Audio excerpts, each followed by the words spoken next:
हायुनि तंथक तंख सालरुगै BJP सिखला मोर्चानि लवाजो Barzulla रोंनकनि रोंनकलावो बुफांगायफोरनि सांबोतान खायजाखा आरो फायमाजाखा MLA Dilip दास MLA जोग मि मजुमदार खबै बीजेपी सरकारबाबा हासनी मथाली मंत्री फरिंदर नाथ शर्मा।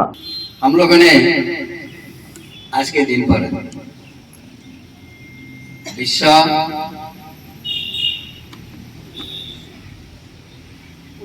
परिवेश दिवस उपलक्ष्य में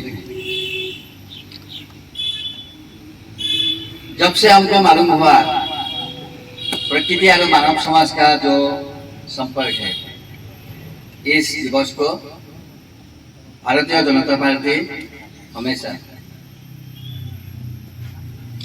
मान के आया है। आज बरजला मंडल के इस कार्यक्रम में युवा मोर्चा उद्योगे आज इस कार्यक्रम में उपस्थित माननीय मंडल सभापति युवा मोर्चा मंडल सभापति माननीय जनप्रिय विधायक मेरा वरिष्ठ ज्येष्ठ भातृ माननीय दिलीप दा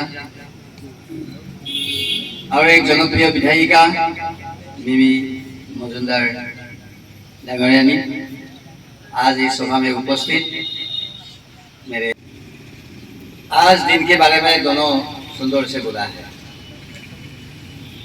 आज दिवस का महत्व क्या है, हमको क्या करना चाहिए। वेद और उपनिषद में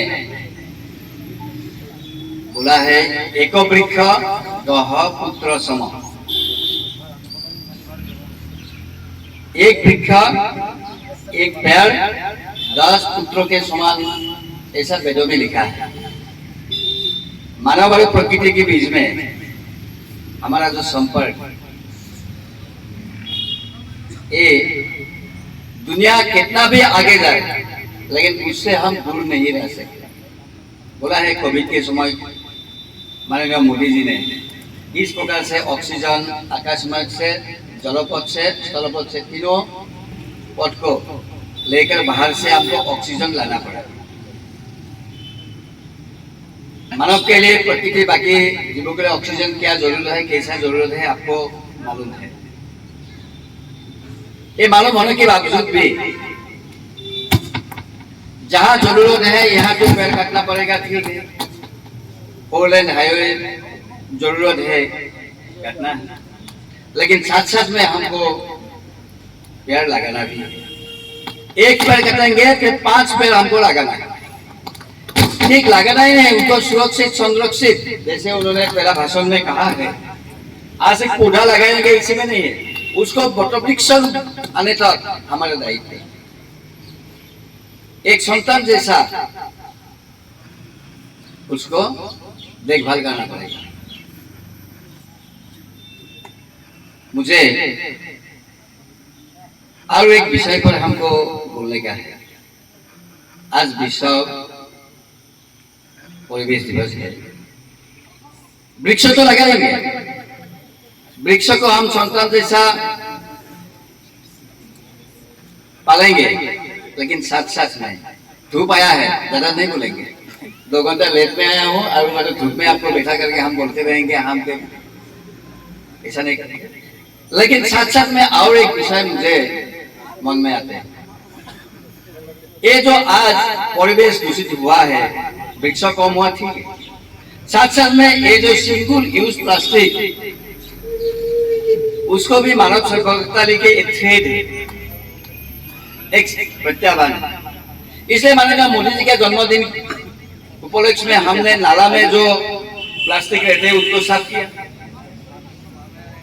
लेकिन हम लोगों ने सोचना पड़ेगा कि ये सिंगल यूज प्लास्टिक भी हमको संकल्प करने का जरूरत है, उसको भी यूज बंद करने का जरूरत है। आज মানুষের জন্য কাজ করুন, মানুষই আপনাদের মাথায় তুলে রাখবে। আজকে যে কাজটা করবেন সেটা তো কালকে হাতে হাতে এটা পাবেন না। এটা এটিএম কার্ড নয় যে আপনি এটিএম কার্ড ঢুকাবেন সাথে সাথে 5 বছর 7 বছর 10 বছর পরেও আপনি ফলটা পেতে পারেন। তো ইয়ং যারা যুবক আছে তাদেরকে আমার ভীষণ বিশ্বাস, এবং এখানে যারা আছে এবং সবাই যুবক, এই যে শর্ট টাইমের মধ্যে কালকে রাত্রেবেলা শুনেছে তার মধ্যে তো আয়োজন আমার বরজলার যে এরা যে সাংগঠনিক দিক দিয়ে কত শক্তিশালী, এটা আমাদের যুব মোর্চার যে ভাইস প্রেসিডেন্ট তারাও যেন কালকে একটা জায়গায় আগরতলা শহরের মধ্যে বলছে সেই মিটিং এর লোক হয়নি, যেখানে বিজয় বর্গীজি সেখানে ছিলেন, আমাদের এখানে রিকোয়েস্ট আসলো তোমরা তাড়াতাড়ি লোক পাঠায়, তখন কথা 12:30 একটা হবে, বৃষ্টির মধ্যে কিন্তু আমাদের কার্যকর্তা ওখানে গিয়ে হাজির হয়েছে।